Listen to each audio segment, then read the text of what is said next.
Good morning and welcome to Agriculture to Value Water and Soils, and perhaps good afternoon and good evening if you're joining us online from different places around the world. It's a pleasure to be here in Stockholm and have such a nice full room. So today we're going to be kind of going a little bit outside the usual Stockholm crowd and really looking at the interface and interlinkages between water and soils within an agricultural context. And what we want to do is really, and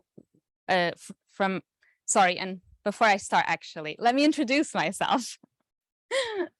My name is Maria Navardzic, and I work with the International Union for Conservation of Nature.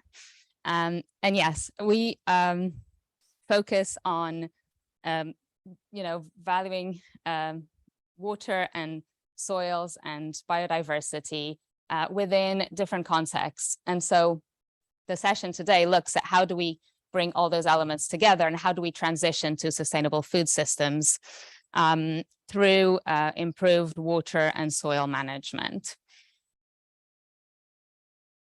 So just to give you an overview of what we're going to be doing in the next hour and a half while we're together. So I will bring you in, and then we're going to have a quick poll, which will be just setting the scene and asking some questions to know, why you're coming here and so on. And then we'll have three setting the scene presentations from the partners in this session, looking at, why regenerative farming practices and soil health are important, looking at the role of soil health to improve hydrological function, and then looking at how we manage soils to remediate drought.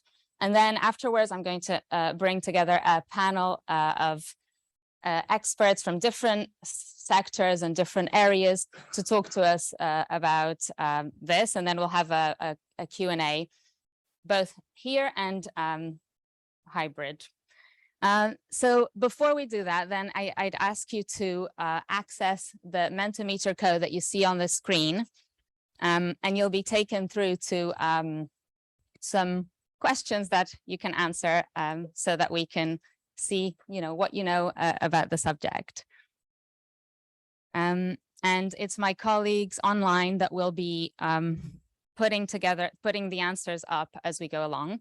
So hopefully that can show up on the screen as we get going.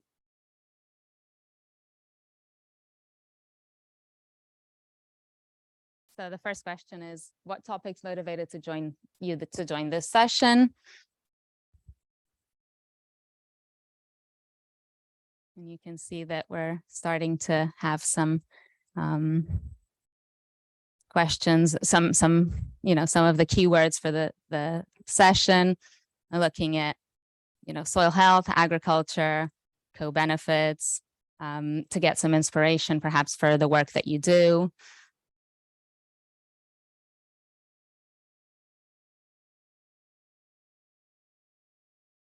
Super. It's looking like it's settling on quite a set of themes, and I hope that the speakers and the panelists are keeping note of some of the things that are interesting people to be here with us today.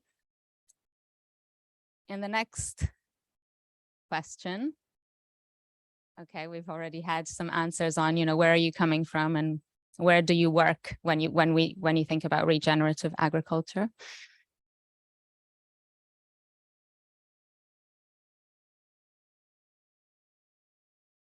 Oh. That is a good point. We're so south facing that we clearly forgot about Europe.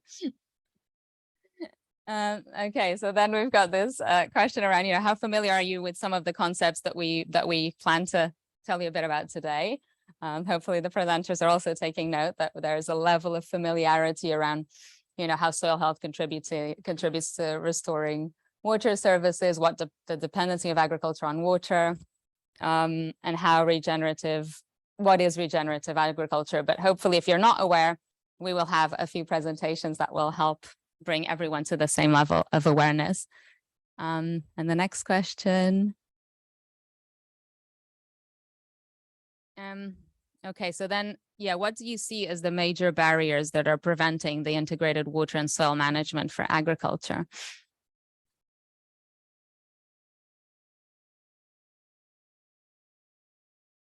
Yeah, we're starting to see a few of these come up.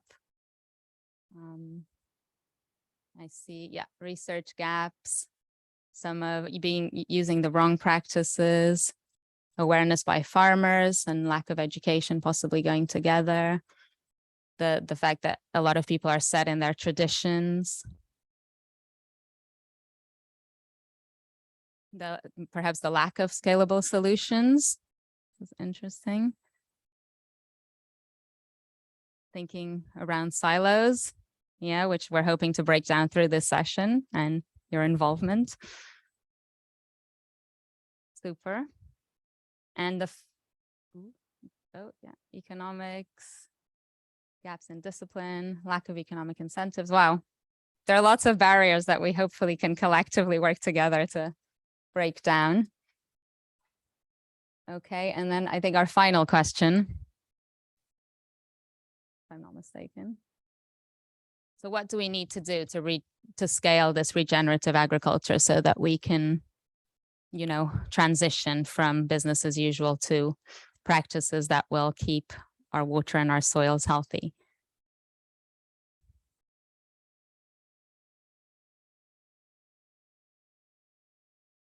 Okay, I'll just let it settle.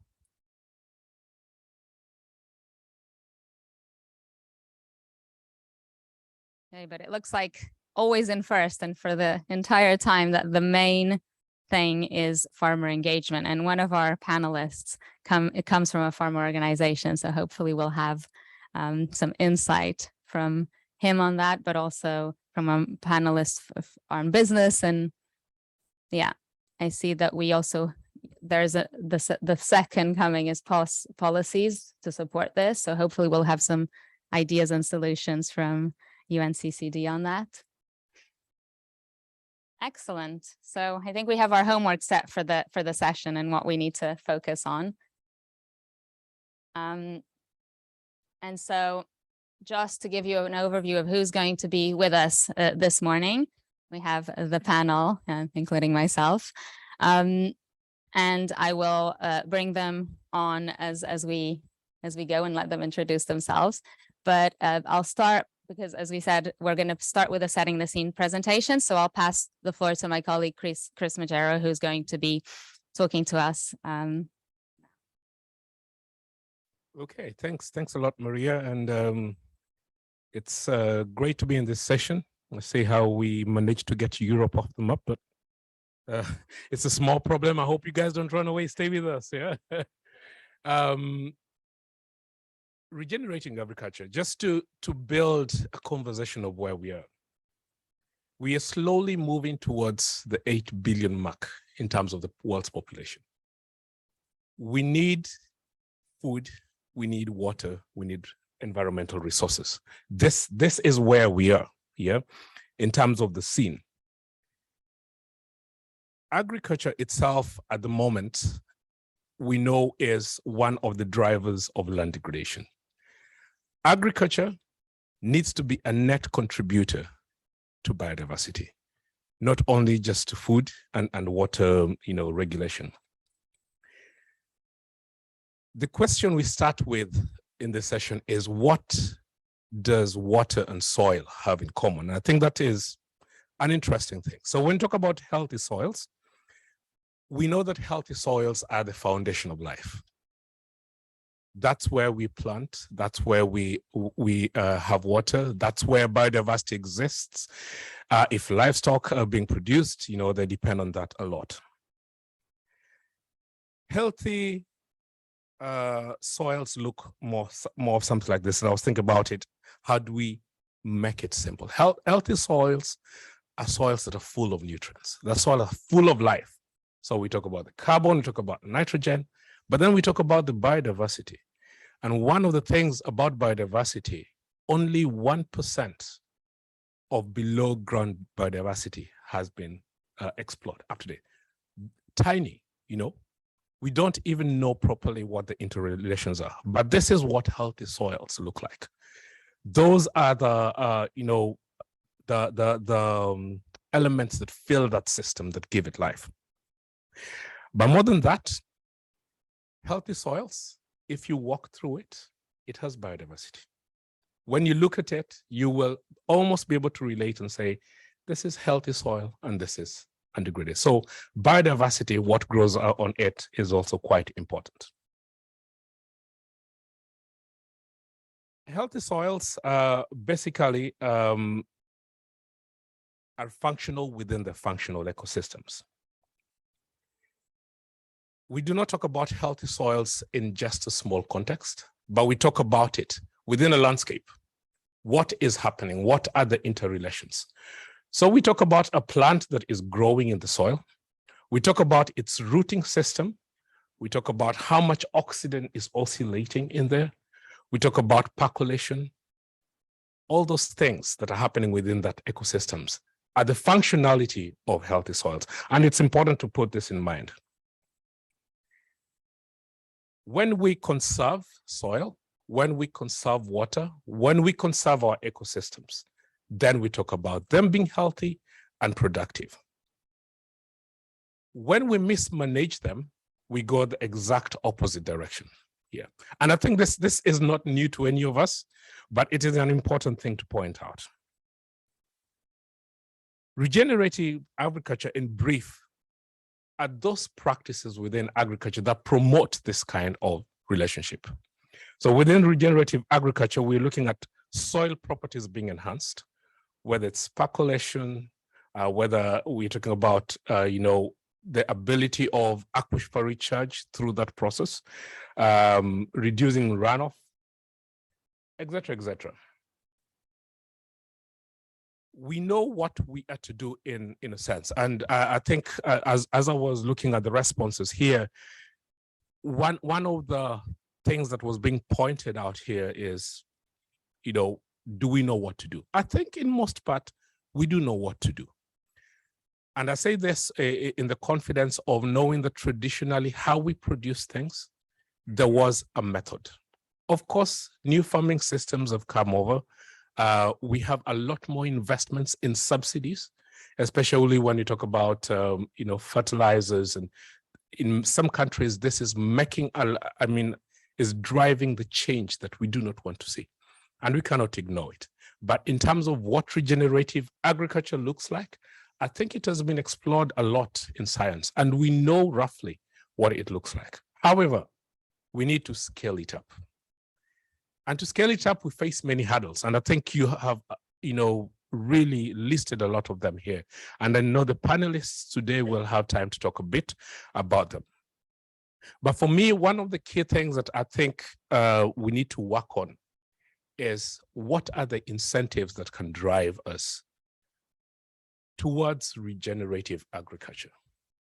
How do we sit within governments and allow ourselves to make policies, if we're policymakers, that allow people to adopt regenerative agriculture, that reduces the risk for a certain period of time so that we can be able to make the transformation we want to see?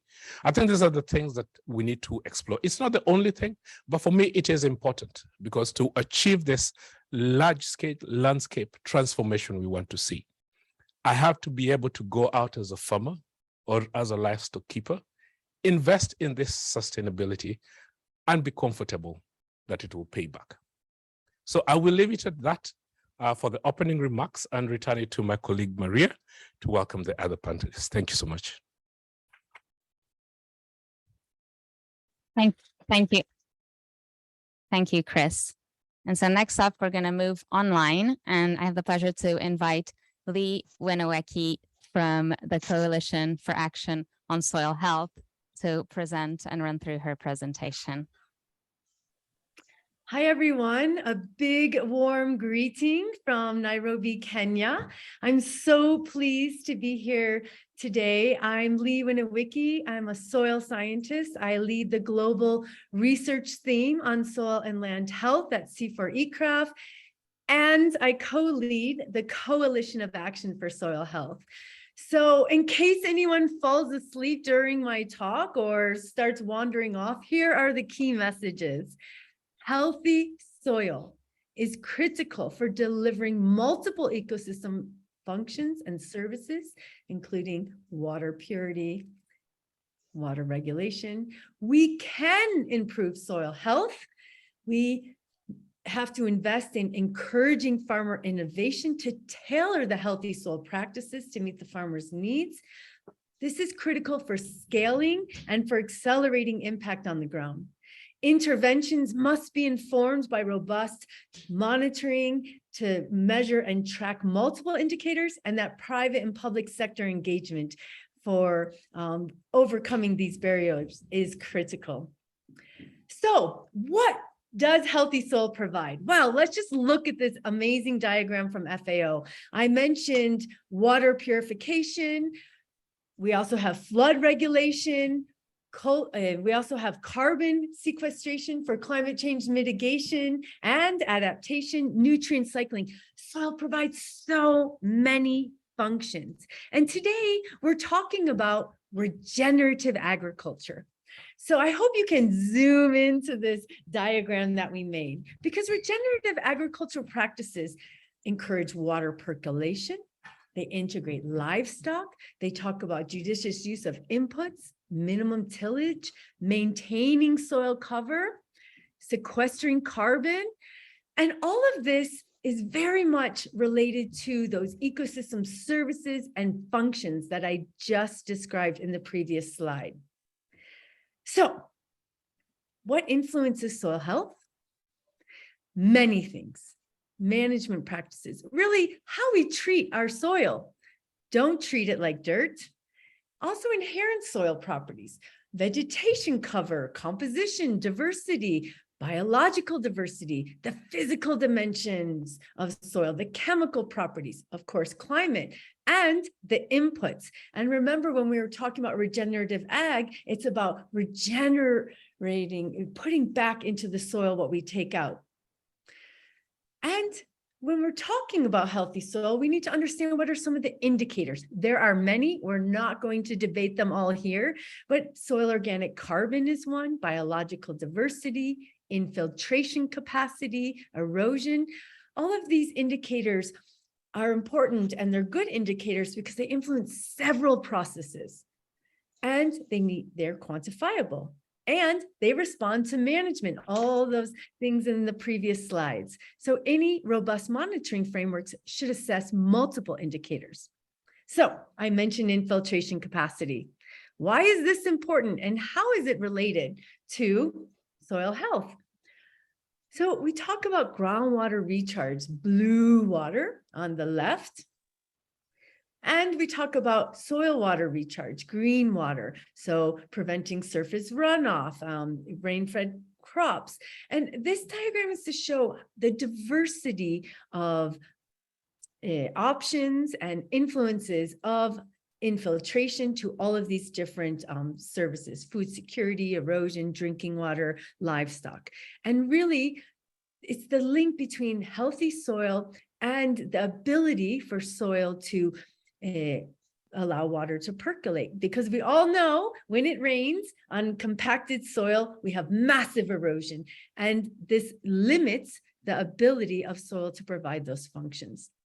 And in case you forgot where I work at World Agroforestry and C4, trees also play an important role in improving soil infiltration capacity as well as preferential flow. So the diagram on the left just demonstrates the rooting systems, for example, of a species of tree, taproot, and surface roots. And on the right is just an example of what this looks like, not always so neat as the diagram in the field. So really integrating the benefits of trees from with infiltration capacity. So what can we do with all of this information that we have?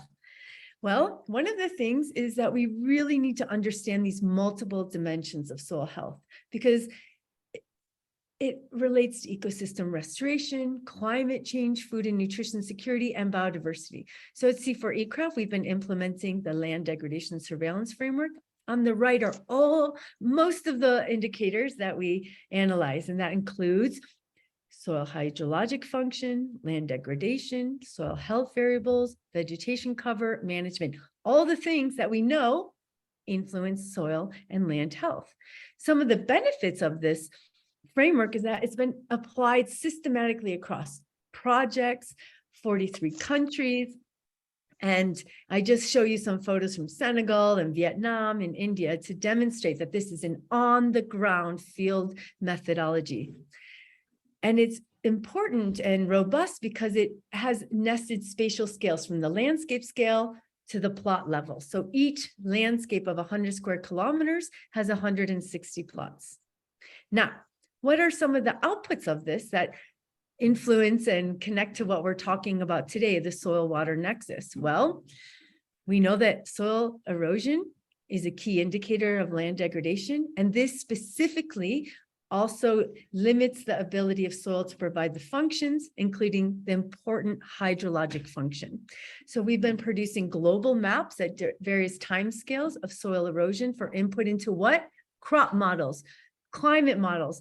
One of the reasons I think that we haven't connected soil and water well is because we haven't had the access of data and research. So now with these maps, we can input these types of data into the global models.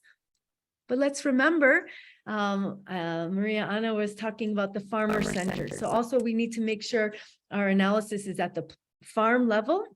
This is a farmer in Eastern Kenya. The red dots are households where we've been tracking restoration, on-farm restoration activities, tracking erosion, tracking carbon, and looking at how the interventions are impacting this, as well as developing maps of priority areas for restoration. This is also in Kenya.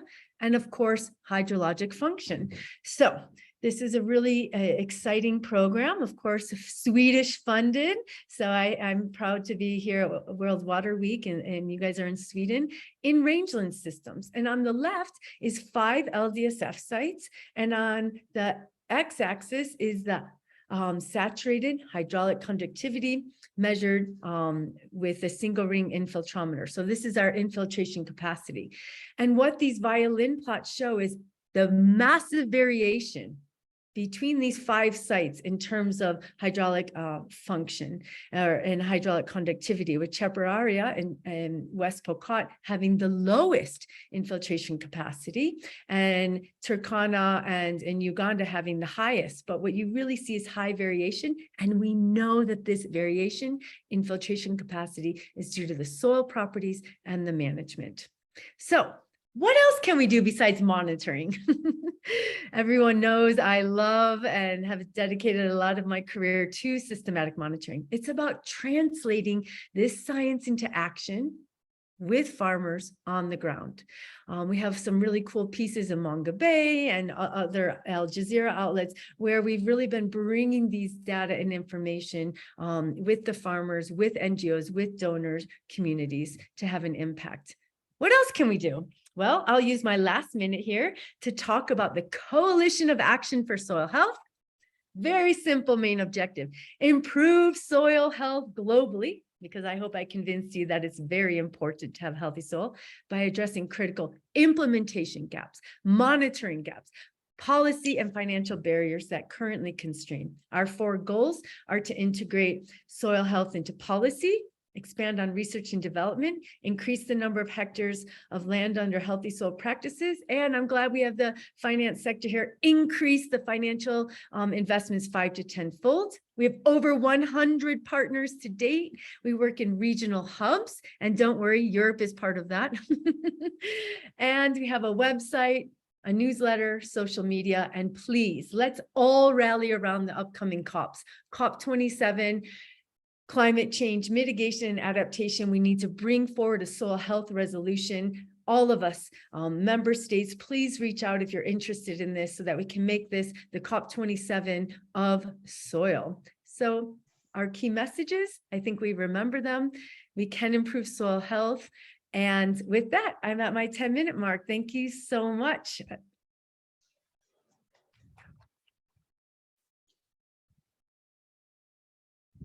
Thank you so much, Lee. And now for our last setting the scene presentation, I have the pleasure to introduce Ting Tang, who's also joining us online from the Institute of Applied Scientific Analysis. Ting Tang, I'll pass the floor over to you. Thanks a lot. Let me share my screen slide. So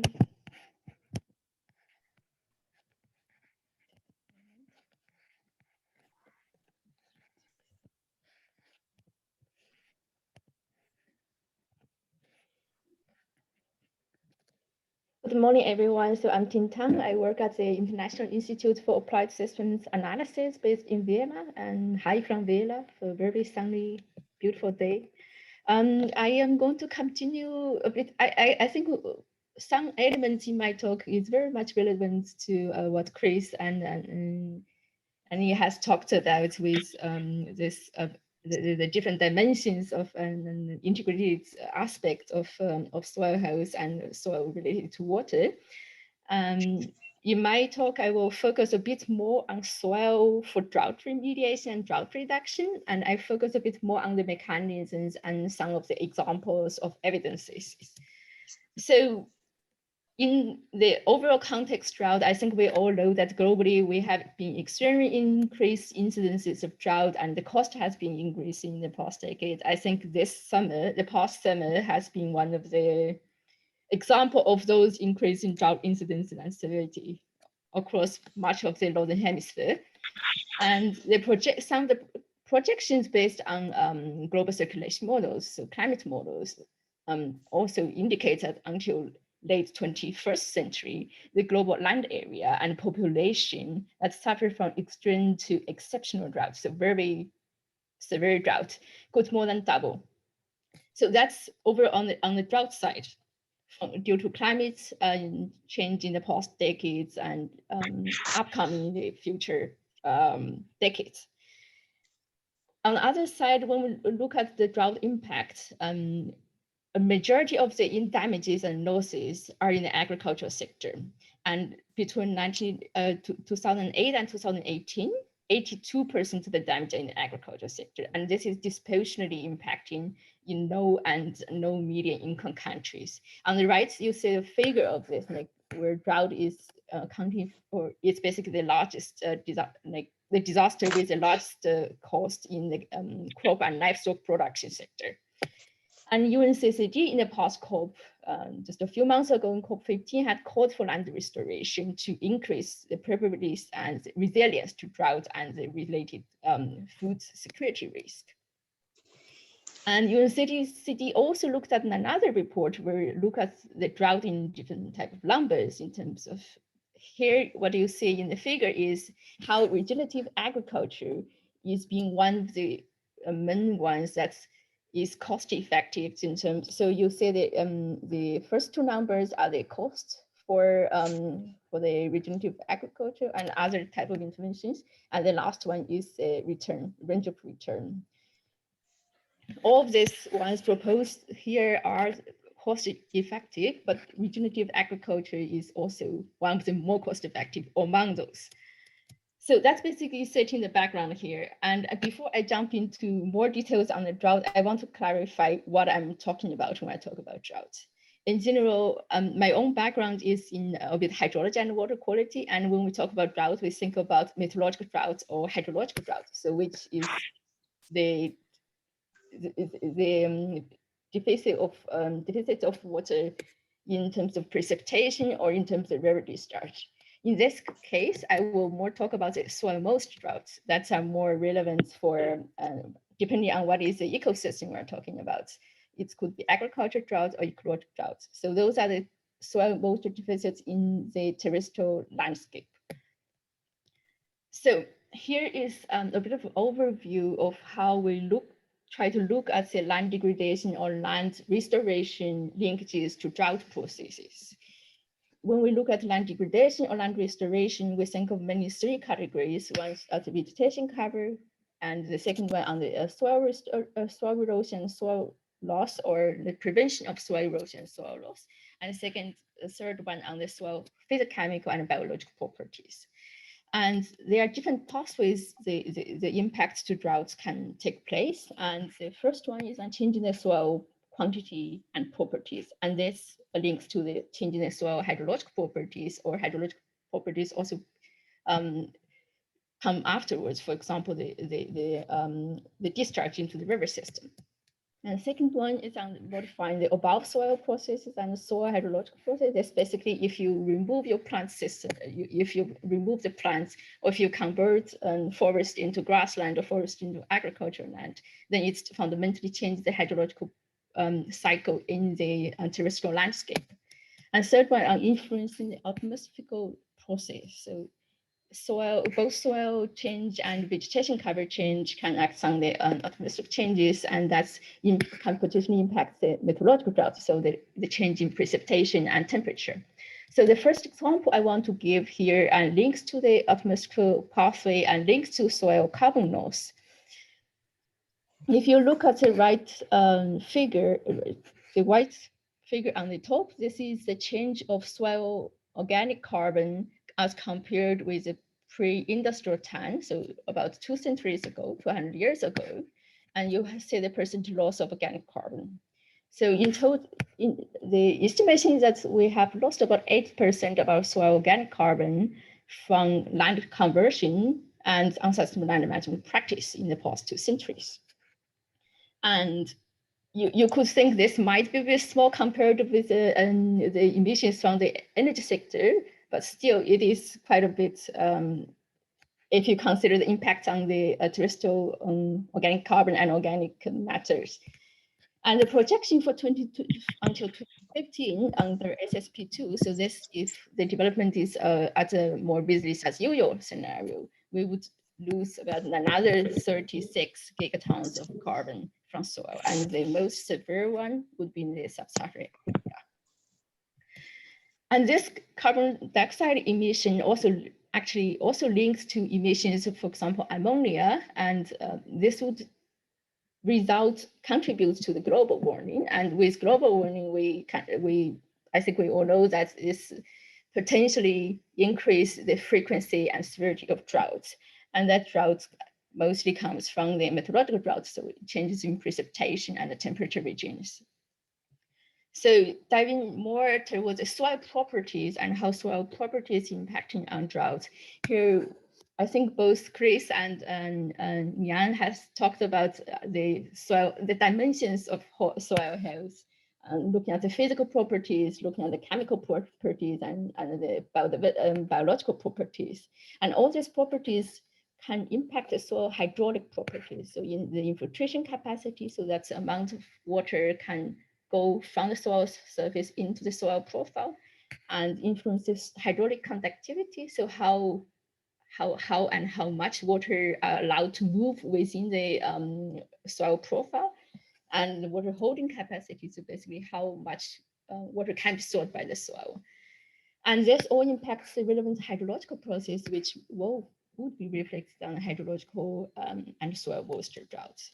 So the second example I want to give here is, again, on the land degradation side, the soil compaction. We know that soil compaction, like in modern days, it has been mostly caused by the heavy machineries in agriculture and livestock tramping in grassland and rangelands. And what happens when you have a compacted soil, there's a bit of reflection on the north side. And here, what you say that C1, C2, and C3 are the increasing level of soil compaction. And the U and L lines are reflecting on more the controls. What happens here is a reduction of the water holding poles within the soil profile, and then also the number of poles. So the volume of poles and the number of poles in the soil, and that's reduced the soil porosity. And with that it reduces the soil hydraulic conductivity. So reduce the movement of soil, of water in soil, and it's reduced the water storage capacities. And that would be, makes the system more prone to all kinds of drought, basically soil moisture drought, ecological drought, and also groundwater drought, because if water cannot move down into the soil profile, it does not recharge into groundwater. The third example I want to give here is the soil organic matter content and how it relates to drought and soil water storage capacity. So there has been quite some studies in the past.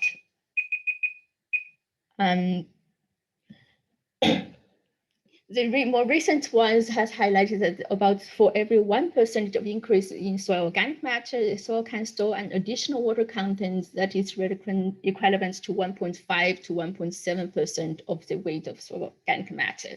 So that basically means you would gain about 10,000 liters of soil if in an area of 0.4 hectares and with a topsoil layer of 15 centimeters. And this percentage would be higher even for sandy soil, which actually holds less water than clay soil. And also soil organic matter increase infiltration rates because it's increased the pore size distribution at the soil surface. And both this reflects on drought resilience, especially for more extreme climate conditions or regions with more extreme drought and dry conditions. In the meantime, soil organic matter also increase the calcium exchange capacity, and this would increase availability of micronutrients for plants to uptake. And this is part of the co-benefit. Another, my last example here is, I think most of the people perhaps already know it's more practical, more real life example rather than a more theoretical one. It's about mulching. So there are different types of organics that matters or different like residue straws and plant residue straws and chips from trees that you can use to as mulching, and this slows down surface runoff and increase soil water filtration into the soil, and meanwhile it's reducing evaporation from the soil surface and as a result reserves more soil moisture for plant uptake. Also, it buffers extreme soil temperature, which also regulates the soil evaporation and enables the water underneath to store more water for drier conditions. But of course, all this also provides co-benefits. In this case, like reduce of soil erosion and improve soil health by increasing the soil organic matter through decomposition. But this also comes with limitations. For example, it could promote pest growth because if it's like too humid and too cool under the mulch, and it can also promote weed growth if the material, the organics used includes seeds from weeds. So I think most of what I've been talking about is examples and a bit of on the theoretical side. We also did a systematic review of the evidence basis looking at different land restoration and management practice, including soil management practices and how they relate to drought processes. And what we generally found is that there's very little studies like really linked drought management practices to the link land and soil management practices to their impact on drought. Most studies stop most on the hydrological side, so increase soil moisture in some cases, and some would stop in the soil side. Okay, there is an increase of water holding capacity, but there is very little study that really makes a link from the land management to drought. And this is why we are also trying to deliver the message we need to understand this a bit more systematically from the management practice to the impacts, and try to look at also different dimensions from the land side, from the automotive side, and from the soil side.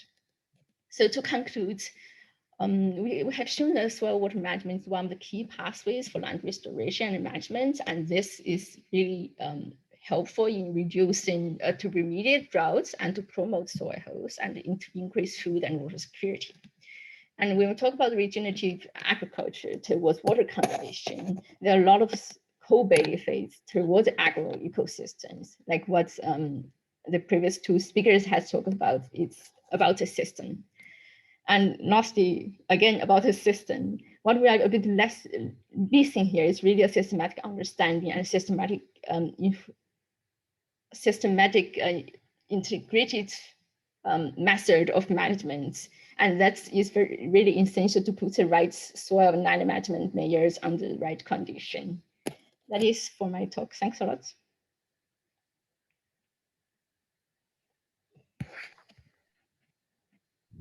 Thank you, Ting. And I think now, hopefully, we have a lot of emerging soil scientists in amongst ourselves. But I think now, we will move from the perhaps technical, and we'd like to bring you a panel that will talk a bit about, what is being done and what are some of the examples and some of the challenges that people are facing on the ground. And our panel is also hybrid. Oh, that's the wrong slide, sorry. I will have the pleasure to welcome them, the two panel members that are here to the stage. So I'll ask Cedric Egger from Nestle Waters to join me in the high chairs, and also Daniel Tsigai from UNCCD. And then online, joining us from Kenya is Patricia Kombo from the Patri Initiative. Hopefully she'll be showing up very soon on the screen, and also Nick Steiner from Climate Farmers in Europe. I believe he's based in the Canary Islands, but he can tell us a little bit more about himself. Hi, welcome. So I don't know if I should sit here. I don't want to block the stage so that you can see our online panelists and our in-person panelists. So I asked, so the way that this part of the session is going to work now is that I've asked, we've had some pre-prepared questions for our panelists that they will be answering first, and then we'd like to open the floor to the audience here for questions, but also the audience online. And just a note of clarification for those that are currently online, you need to be on the Pathable link to this session, and there is a chat, and if you can start including your questions there so that we can then pick them up once that part of the session starts. So I need to find my cheat sheet with the questions, sorry. I will start by asking each panelist, actually no, I can't ask them to introduce themselves one at a time. I hold the microphone, so I'll have to go one by one and each person introduce themselves and then potentially starts with their answer. So the question that we asked the panelists to all answer as a starting question was really around, how can we strengthen integrated water and soil management, looking at not only the kind of barriers which were identified also through the Mentimeter already, but also what are some of the opportunities. And we have, we're lucky to have a panel of experts coming from very different perspectives and geographies and angles. So I think it would be really useful for us to hear from you, what do you think are the roles of the different groups? So what is the role of business in making this happen? What is the role of a convention like the UNCCD? What is the role of young people and youth on the ground and promoting local action? And what is the role of farmers? So I will pass to, I will start with Patricia, as she's the first person to my left. Patricia, can you introduce yourself and then give your answer?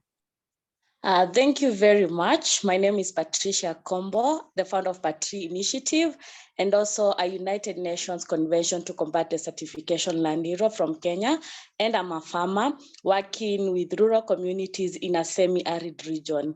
Today's topic is very critical because regenerative agriculture touches livelihoods, and it involves all stakeholders from youth, farmers, people, civil societies. And for the civil societies, we need them for the implementation of policies that are critical, that will promote sustainability in rural areas. For the farmers and women, especially women, they spend a lot of their time on the farms. And with the right capacity and the right knowledge on regenerative agriculture, they are the key enablers of ensuring that the soil is very healthy and productive. And for young people, we are very energetic. We come with a lot of innovative ideas and also integrate the traditional and the modern ways in ensuring that communities are fed, and not only with food, but with healthy and nutritious food. And also we are working in ensuring the youth work in ensuring that the soils, which is the operative link between humanity, biodiversity, does not only lead to, to global warming, but we use agriculture as a catalyst to reduce some of these global warming issues, climate crisis. So everyone is involved and has a role to play in ensuring that the soil is healthy, from the policy making, from the practical, from the innovation to decision making, and also financing some of small scale initiatives to ensure they are nature positive. Thank you. Thank you very much, Patricia. And now I'm going to move to the room here, and I'll ask Cedric the same question. So how can we integrate and strengthen water and soil management?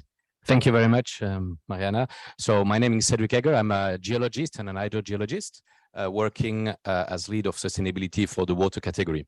Here to respond to your question, I would really highlight the fact that from my standpoint, it is key to come back to basics, or maybe to ensure that we do not forget the basics. What do I mean with this is that, of course, I always say that a good water is starting with a good soil, obviously, but it needs to be put in perspective of the water cycle that we all know. So ensuring that we are in an area or in a watershed where the water balance is ensured, that we actually manage properly the land cover and the interaction that the aquifer has together with the soil and so on is absolutely key. So it is on the one hand important to know how the system is working, and that's the most important. So knowing where the water is coming from, where it is going, what are the interaction with the surface, and ensuring that we have all the knowledge to know really what is the system.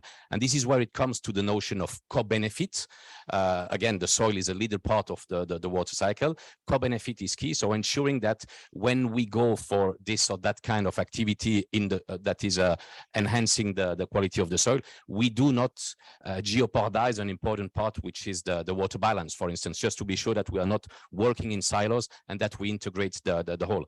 And I can give a very small example in this, is that normally we have the idea overall that when we put back, I would say, trees in a watershed, that this helps definitely to normally recharge also the aquifer by helping to infiltrate and so on. But in some conditions, according to the latitude or longitude, it can also be that these trees evaporate even more than what it would be in other conditions. And this is, again, coming back to this notion of balance, something basic, but that we need to have in mind to ensure that we have a sustainable approach and a co-benefit approach.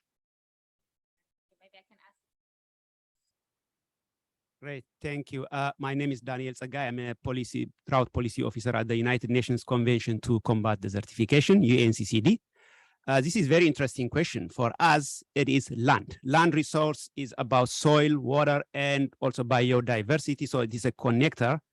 And UNCCD is the driving force behind this, trying to make sure that countries are supported to become a land degradation neutral world by 2030. So it is already in the SDG, Sustainable Development Goal 15.3. It's a target, and 129 countries have already committed to become a land degradation neutral country by 2030. So it is very important that we have a strong policy that supports countries and also a lot of stakeholders, like including the private sector, also the civil society, the youth, are all engaged to make sure that this is the case. And we had a UNCCD COP15 where 197 parties came together to discuss this. This was also mentioned by think tank, where countries were committing about to rehabilitate 1 billion hectare of degraded land. So this is a policy option. The other thing is also the drought policy option that we are trying to support countries. 70 countries have now a national drought plan based on this principle of risk reduction, becoming proactive than reactive. So regenerative agriculture and everything that we do on sustainable and nature-based agriculture is supported by policy, comprehensive policy that brings together early warning and monitoring systems, that brings together vulnerability and impact assessment to drought, and also drought risk mitigation measures, context specific, no one size fits all. So we are supporting countries to come up with their context specific drought risk mitigation measures. And this is being done with about 70 countries at least, and we are in the right direction. At least the policy aspect and the scaling up approach is what we are looking into. Thank you. Thank you you very much, Daniel. And then I'll pass to Nick. Yeah, the floor is yours, Nick. Yes, thanks a lot. Yeah, my name is Nick, and I'm working with climate farmers, and we're working with farmers all over Europe with the mission to scale regenerative agriculture. And we're seeing that water is becoming a very deciding factor. Also here in Europe, now experiencing one of the worst droughts we've ever seen. And we actually use that as a kind of time machine. So we can see worldwide what happens when soil gets degraded, when we extract everything that's there and we don't pay attention to water cycles.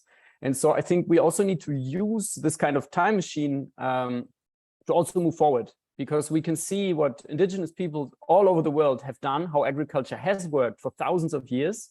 And we kind of tend to forget that. Now with cheap fuel pumps and chemical inputs, we just got lazy, so to say, and we don't pay attention to our water cycles anymore. And what we're seeing is we need to put focus back on water cycle restoration, and we need to empower land stewards to support their land in doing that. So we need to find incentives to also then restore water cycles on the land, because at the moment, most of the incentives on a policy level, but also the pressure from companies that then work with these products from farmers, the incentives are only to go bigger and to extract as much as possible. And that's not what we can sustain. We're seeing the results now all over the world. And so what we have found is what works really well is we need to find the ways of putting incentives into how can these water cycles be restored. So how can water be slowed, also spread and then soaked into the soil? So how can we incentivize also their storing more water into the soil as one of the greatest tanks there is, to then also be able to go through droughts, to have water at the end of the drought, and also to mitigate all the climate catastrophes that we're now seeing as floods and droughts.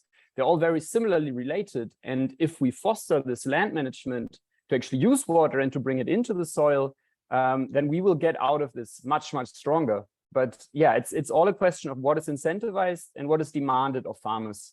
And we need to support them and also then bringing their land back to what it could be. Nick, and as you have the floor, I'm going to ask you the next question, which is, can you provide some concrete examples of how integrated water and soil management can benefit people, nature, and the economy? Absolutely. I think one of the absolute most astounding examples is the work of Regenerative in India. So what he has done there on land that was completely degraded, people moved out from the land. Everyone was moving to the cities and the land was kind of declared useless. And so he worked with the local communities, and they worked on very many small localized water retention landscapes to rehydrolize the landscape, because every landscape generally has enough rain and has enough water, but it comes in short bursts. And if we don't have it throughout the year, that leads to problems. And so what they have done in that area is actually for thousands of people and hectares, they were able to bring back moisture onto the land. They were able to store it throughout the year. And that led to so much more possibility of actually doing agriculture. So for the first time, people moving back from the cities onto the land, they were building livelihoods.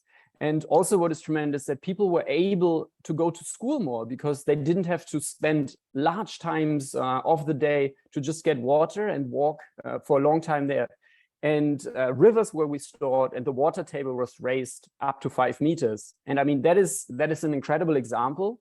But also one of the farmers that we're working with very different techniques here in Europe, Francisco at Porcus Natura, with a very different approach, but he uses holistic management and plant grazing. And what he has been able in the area of Portugal, that he can now feed his animals still by grazing, even after this extreme drought. So all the neighbors, there's nothing more to eat for the animals, but with really plant grazing, paying attention to your landscape and really context-specific measures, farmers are able to bring back nutrition. They are able to bring back water into the landscape. And I think that's tremendous. But as was said before, it's all context specific. So we need to see for each landscape what makes sense here and how can we bring water back into the soil. Thank you. And I'll pass now to Cedric to talk about an example from Maybe Nestle Waters. Yes, so we are working directly with some of the farmers in the area where we work also. And I just would like to highlight one of the good example that is existing where due to the banning of farming activities for quality reason that we can understand. I mean, as I said, a good water is starting with a good soil. We are actually working with some farmers that are avoiding totally the use of pesticides, herbicides, and this kind of stuff, even nutrients, but by actually adapting the kind of crops and adapting the way they are cropping specific crops. In this case, we are talking about crops that are with a lot of gluten, but they are not genetically modified gluten. And he's actually cropping these products by reducing the fixed cost that he has not to spend to spray out some products. So this is reducing his fixed cost. And actually, he has found some some business where he can either himself sell the pasta that he's doing, or even just the molina, the farine. I don't know have the flour. Yeah, thank you. The flour directly to some people, to the bakeries and so on, that people who are allergic to gluten can really tolerate. And just by having this, he's recognizing today that with regards to the common agriculture he was doing before, he's actually earning or improving his insight dramatically today by having a much more resilient way of doing this kind of crops. And this is in a protected area where we thought we could not really do again agriculture for many reasons, but that in the contrary, we can harmonize the preservation of the environment, his income, and also a dynamic, a territory dynamic with the bakers, with some direct shipment, not shipment, direct consumption to the consumer, and so on and so forth. So it's a good example where the insight is improved, the environment is really taking advantage of this, and the water cycle is definitely also here the big beneficiary of the approach. Sorry, I'm doing a bit of a dance. It's kind of a Russian roulette. Who's next? So I'll pass the floor to Patricia. Can you give us an example of things that you're doing that work and that are looking at benefits for people, nature, and the economy? Thank you very much. In my community growing up, I never saw people grow vegetables. We used to grow in maize all season, and they never did well. And in 2020, when COVID hit bad, I was at home lockdown, and the need for people to be fed was a hectic process. So myself and other volunteer women, we started an initiative to establish kitchen gardens. And we started very small with sustainable land approaches. First of all was to have terraces on the land to ensure when it rains, because the water used to run off, so it went with all nutrients. Second, we established some water pans where we store the rainwater, and we did hybrid vegetables which are drought tolerant, and we use a lot of mulching. And also after pruning, the residue went to act as mulching. And with time, we've seen the desert land that have grown, not being able to see a vegetable. We were able to feed people. And with time, every household really borrowed from the idea. They are doing vegetables, they are doing sukuma wiki, spinach, tomatoes in small scale, because the water that we use is very minimal. And with the crop rotation, with the hybrid seedlings and the drought tolerant, my community is able to get healthy and nutritious food. And in 2021, after community saw that we could feed ourselves with vegetables, school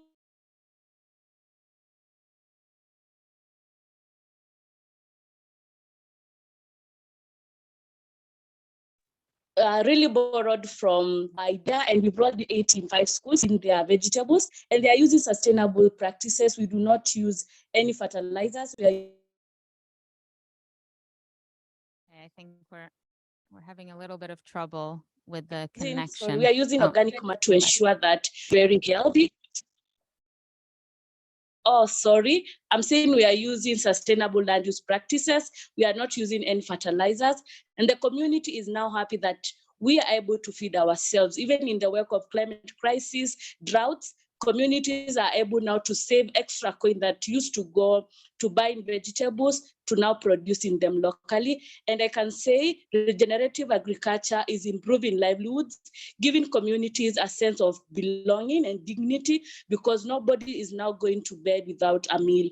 And I can say it has worked, and in semi-arid regions, I've realized a lot can be done when communities are capacity builded and they're given the technical support and the advice to know how to navigate, and also to change some of the old traditional ways of doing things like tilting. In our community, we used to tilt every now and then because we thought it was a way of reducing weeds. But with the new approaches, we are just uprooting seeds so that we do not interfere with the soil structure. We do not interfere with the soil, and it is working. And we can still move scale higher.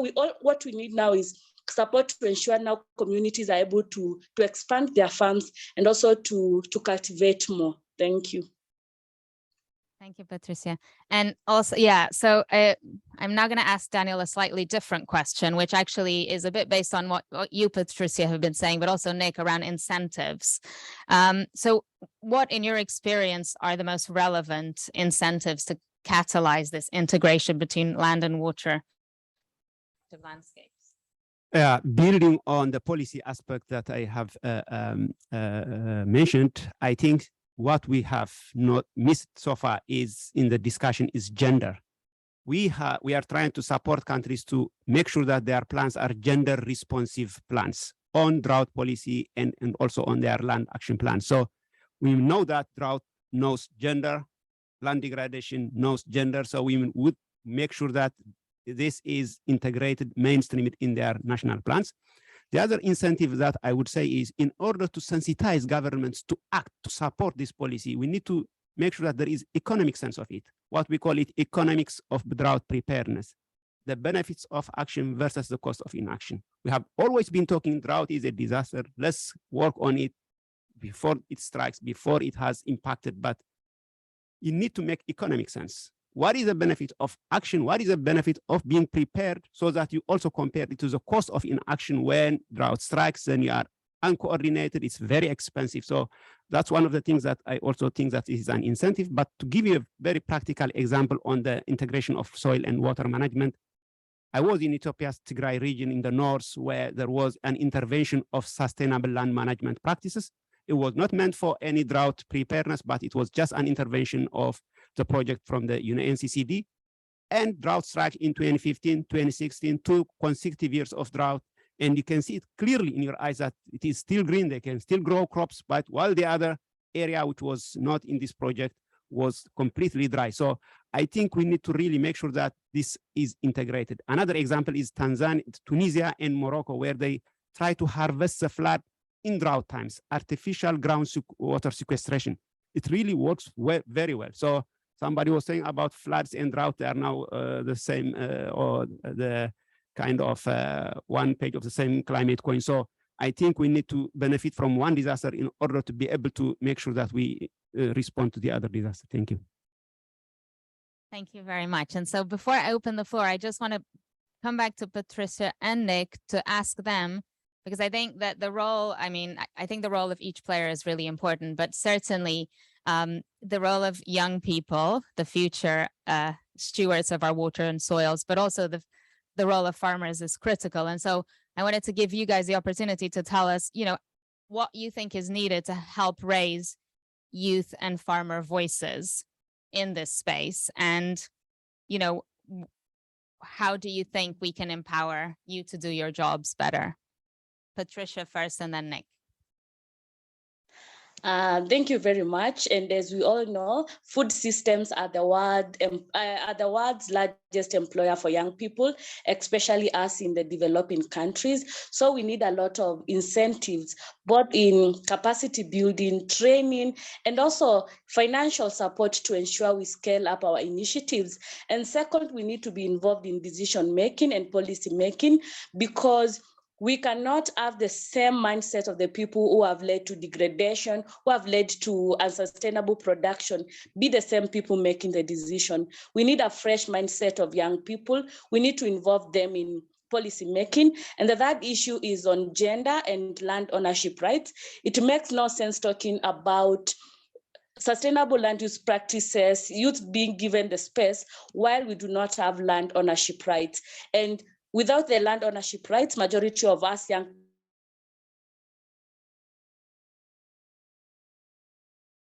we will feel as if we are working borrowed time. So we need land ownership rights and also capacity building, both technical and financial, to scale up our initiatives.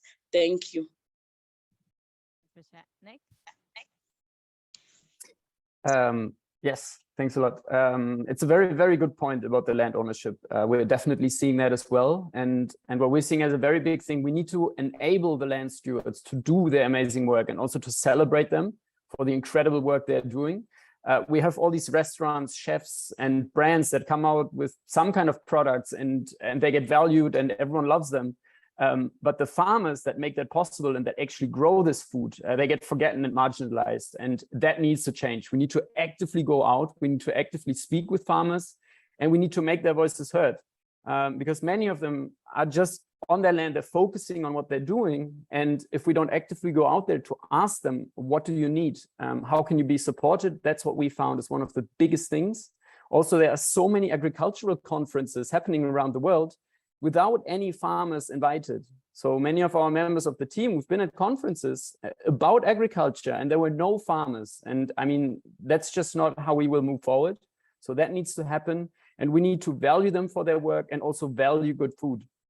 At the moment, everything is just focused on cheaper and more and faster. And there's pressure coming from companies, there's pressure coming from us as consumers, and that needs to change. We need to go out there, we need to value them for the incredible work that they're doing.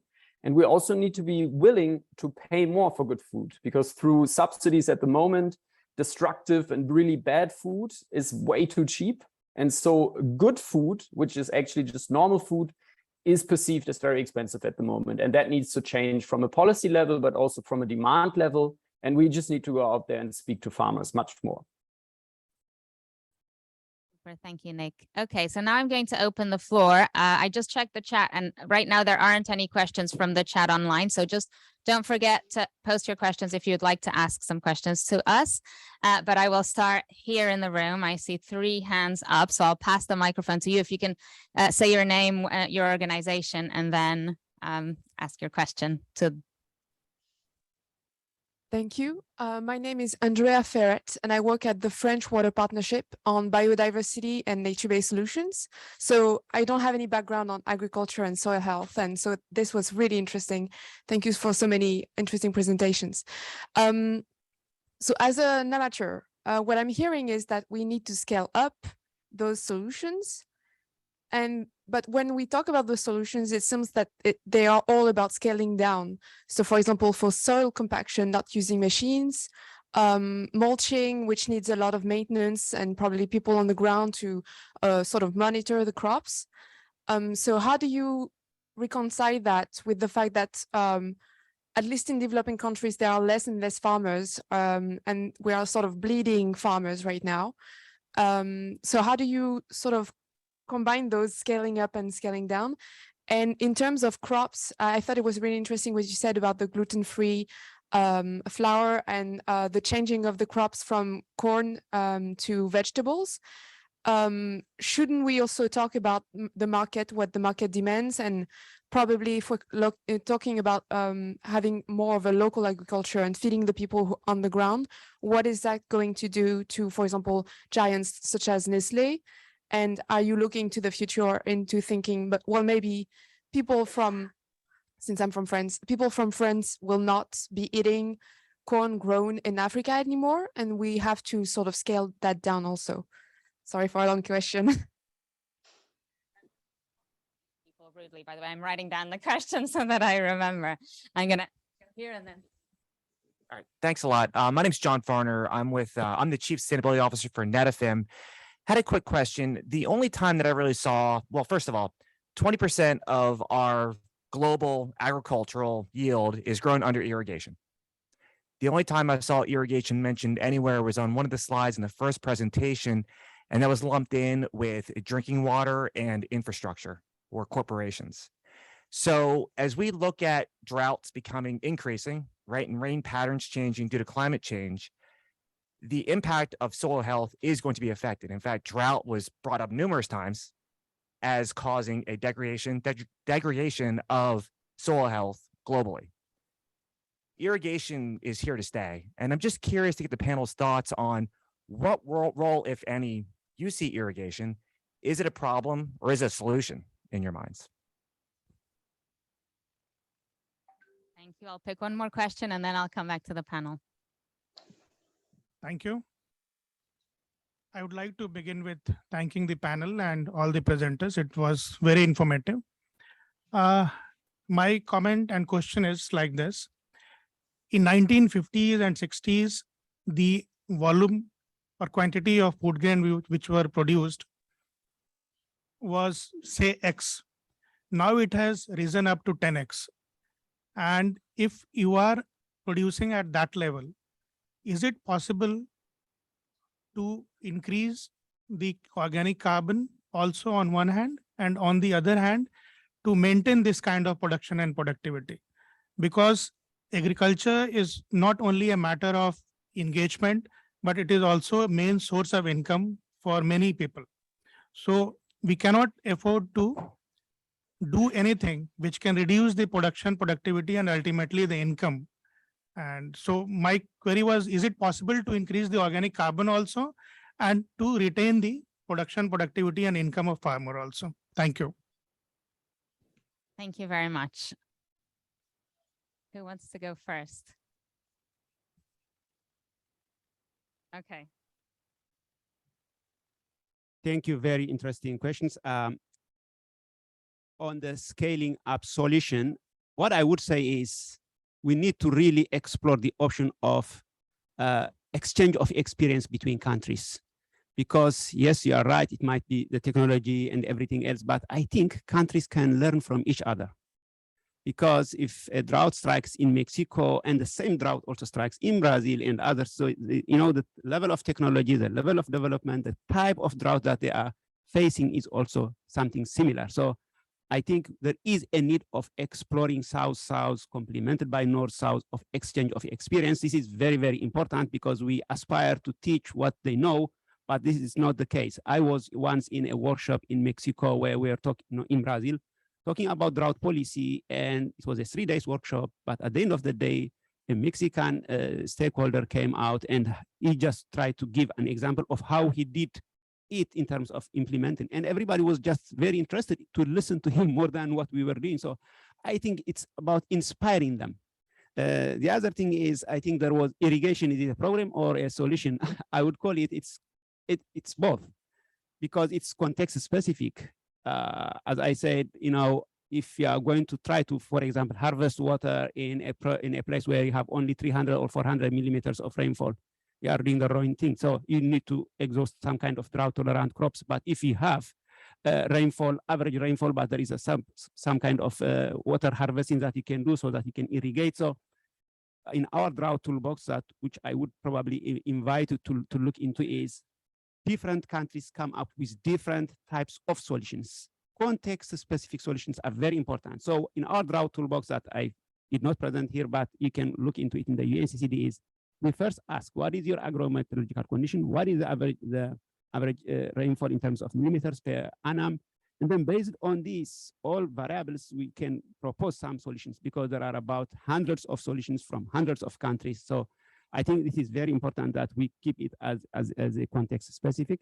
And the sequestration of carbon, I think it goes in line, because in our UNCCD, we try to support countries to come up with this land degradation neutrality targets. And one of the advantages of working on your land is sequestering carbon below the ground. And it is becoming fertile, and at the same time, you are also absorbing carbon from the atmosphere. So it is a win-win approach. I don't know why you see it the other way around, but that's how at least we try to see that. Yes, we are increasing land productivity. We are also contributing to climate change, because land carbon emits from the land. When you till your land, it is a disaster. So I don't have the numbers, but at least 25% of the carbon emitted from the atmosphere comes from the land. So working on your land is very, very important.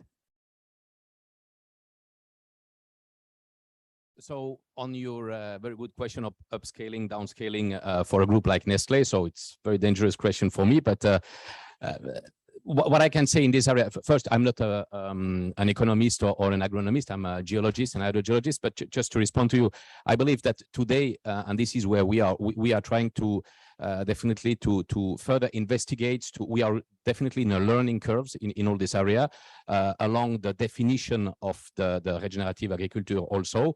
There is internally a lot of things ongoing to really rearrange, organize. Even we just recently, if I'm not wrong, established or started with a institute of scientist agriculture. So with many specialists working on this and then distributing. I mean, in such a group, you can imagine that it's very broad and there are many topics and many categories and so on. But so we are in the learning curve, and it is key today that wherever we work by experiencing with at local level with the farmers, with the local authorities and so on, that we capture a lot of information, that we share this information, and that hopefully we can improve the system and bridging exactly what you were mentioning before. But I would say really humbly that we are in the learning curve and that we need to integrate all of this together. Super, thank you. Patricia, do you want to come in on perhaps the kind of scaling up, scaling down, and also around how do we, maintain yields, or what experience do you have around, maintaining production whilst transitioning to this form of practices? And the same to you, Nick, maybe you can come after that.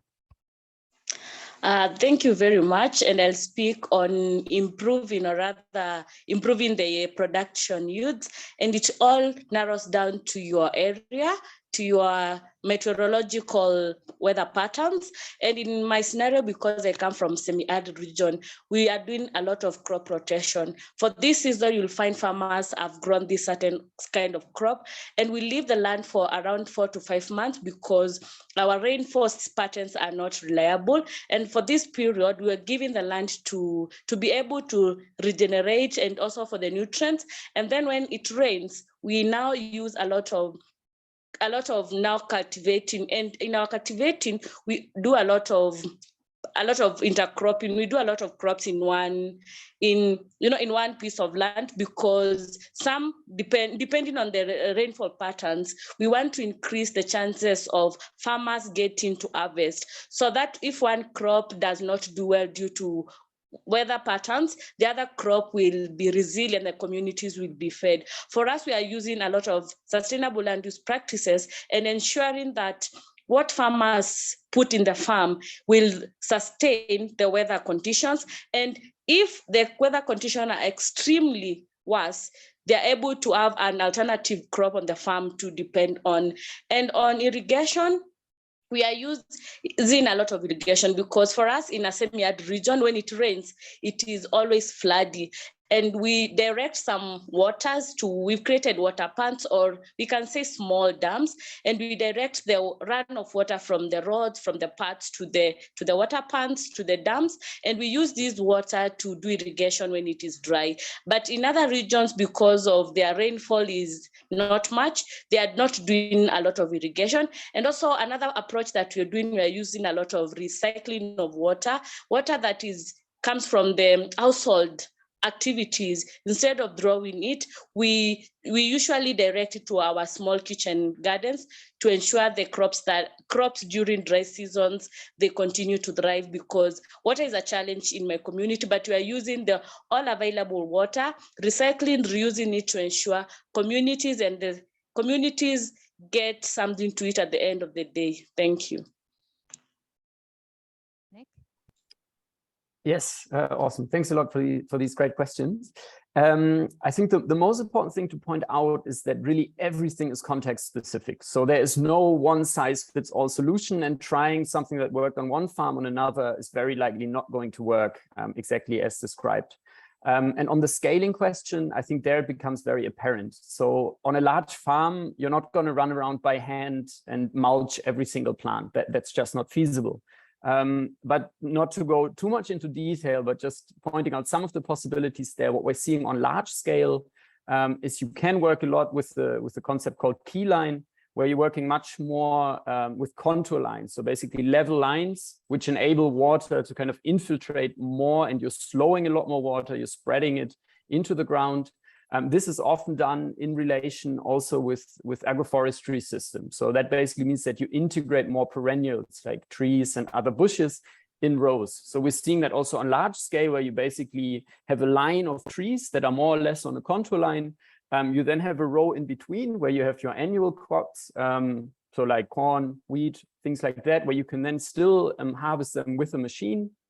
The other crops also, and we're seeing there that works a lot also on a larger scale, and it's still possible to maintain that with the machine, especially then if that is combined with no tillage. So you stop tilling the ground, which is really, really bad for water holding capacity.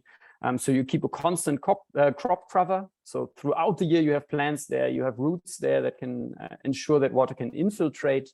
And what we're also working a lot with now are decentralized water storage on farms. So that on one farm, you don't just have one very large dam to store water, but you have many, and they're built naturally with clay, which then also sub-irrigate the land. So that means when it rains, when you have heavy rainfall, you store it in different places, and it then leads to fertility throughout the whole farm. And that also links very closely to the question of irrigation. The problem is if your irrigation is extractive. So basically, if you're constantly pumping up water and you're using that to irrigate, that's a big problem for the aquifer. And we're seeing that worldwide. But we have many of the farmers that we're working with, and we're increasing our efforts in that, is also by having all these decentralized dams, the farms can actually become water positive. So it actually means that they're infiltrating more water than they're using. And if you have your own dams and you only store rainwater, then you can basically irrigate as much as you want, because you're putting more water into the ground than you're taking out. So that is one thing we're seeing, especially then with these passive systems, as in Keyline, all these. I don't want to get into too much detail, but there are techniques for every farm. And related to maintaining production and organic carbon in the soil, we're also seeing there it actually gets much more. So we can get more production, we can get more carbon in the soil, but the problem is it takes a bit of time to get to that point. Many of our soils worldwide, it's kind of like a dependency on drugs. We have drug addicts, and the soils are addicted to all the fertilizer that we're putting in. And if we stop that, we will see a reduction in production on the short term. But when we combine this with no more tillage, with organic matter, and with a lot of perennials, trees, and all these, over time, the ecosystem actually stabilizes, doesn't need any more inputs. And then production just gets better every year, because we don't just grow annual plants that just live for 1 year, but we're growing plants that live longer, and therefore also put more roots into the ground. So some of the grasses, of the perennial grasses, they can go many meters down, and they basically act as carbon pumps.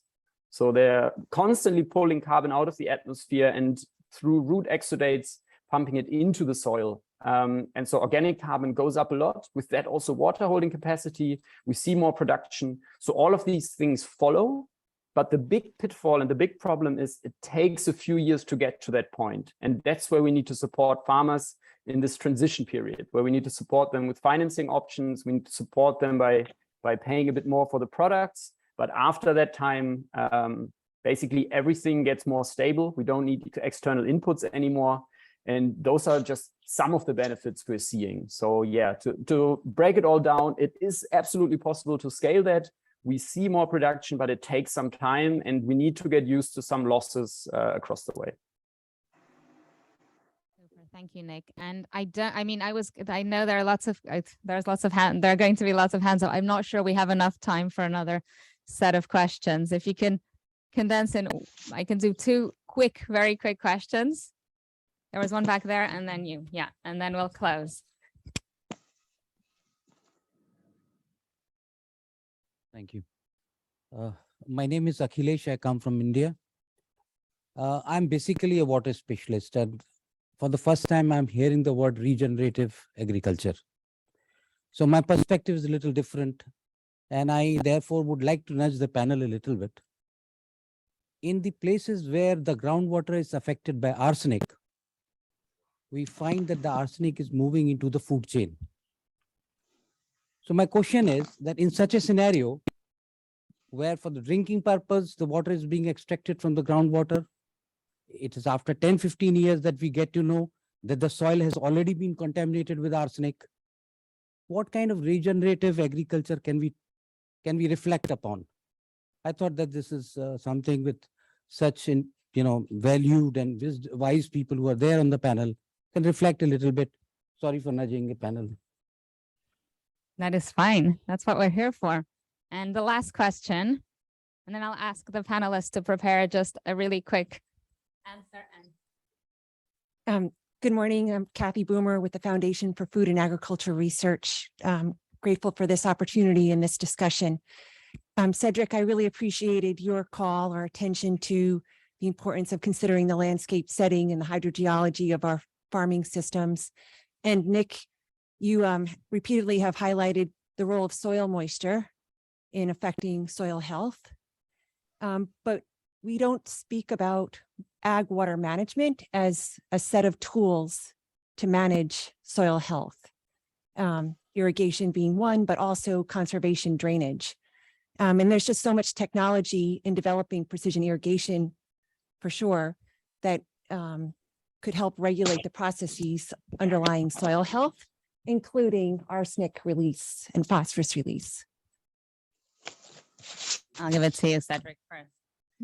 So yeah, in order to be very short, but to tackle both in one shot, I think what we are missing most of the time is that there are also some nature-based solutions. I mean, we all know this, that sometimes are real solutions. So again, when I started to say that we need to very well understand the context, in this case, I mean, arsenic is sometimes even present naturally in the environment, and that we need to address by understanding how it works, how the hydrogeology is working downstream, and how we can try to bring through the water cycle some opportunities. Now, I don't have all the solutions, but definitely this is an area where we need to again, step back, understand how it works, and try to identify based solution that can be applied at big scale and that can step by step reduce this reality. We have these arsenic is one, we have other kind of products in other areas without talking about contamination, but these nature-based solutions that need to apply on big scale are to some extent, I believe, some of the solutions to follow. Just very quickly, we always say water is not a sector, it's a connector. So to me, I think it's very important a stakeholder dialogue. Because if there is arsenic release and then you are just going to use it for irrigation, there is a lot of other actors are also involved. So I think the starting point for us is making sure that there is some kind of intersectoral approach to this. And that could really make the case for everything that you, not only for arsenic, but for other purposes also. Thank you. Okay, Nick first, and then Patricia, I'll get you close. Yes, I think one of the major things there would be also a reduction on just pumping water from the ground where you have that. So what we're seeing a lot, the farmers that are actually able to build these decentralized rainwater storages, that leads to much better water to use because you don't have to pump it. It doesn't require any additional fuel to pump that. You can just work with gravity. I think that's a very important thing. And because working with rain from the top, you could actually flush through the system rather than pumping from below where you might have some problems with the water.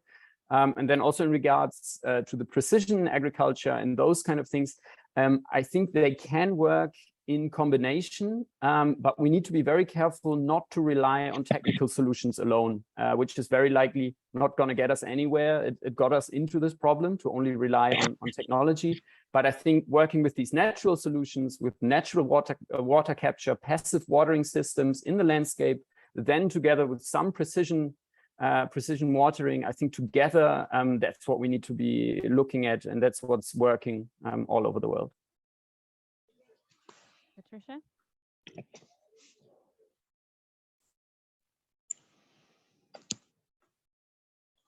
Patricia?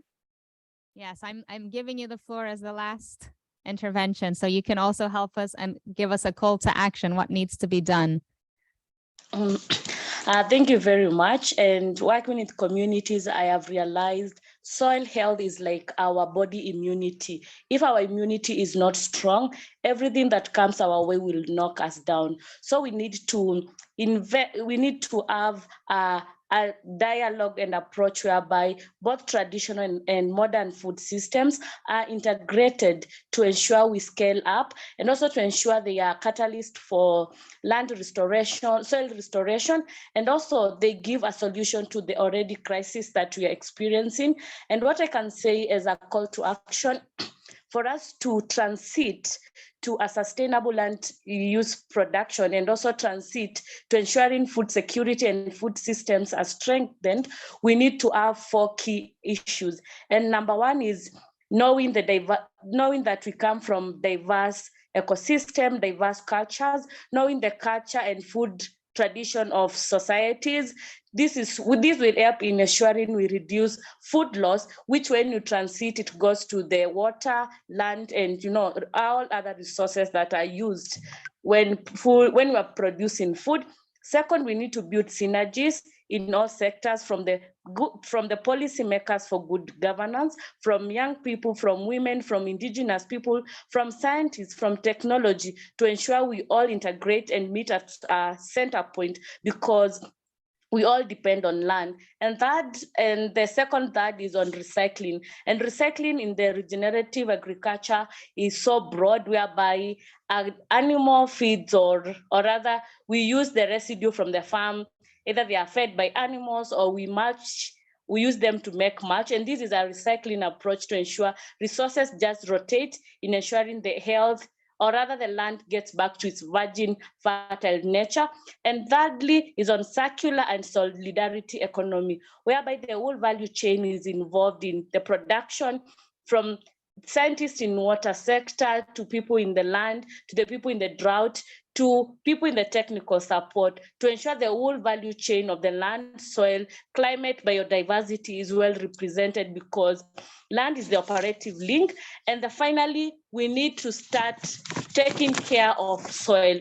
We need to stop feeding the crop, but rather to feed the soil, because it's from the soil where everything else will nourish. And my key message to act is, if you've ever gone without food, or you've been in a drought-stricken area, you will realize and you will appreciate the importance of good soil and healthy soil, because from the healthy soils, livelihoods, lives, and also communities thrive, and they live in dignity.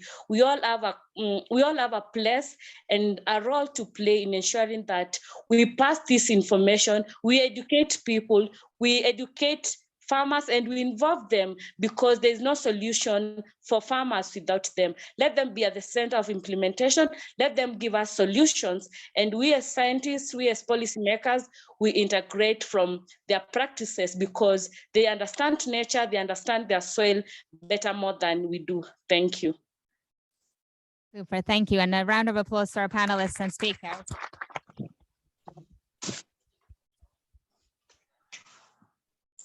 Thank you, everyone. Have a good day.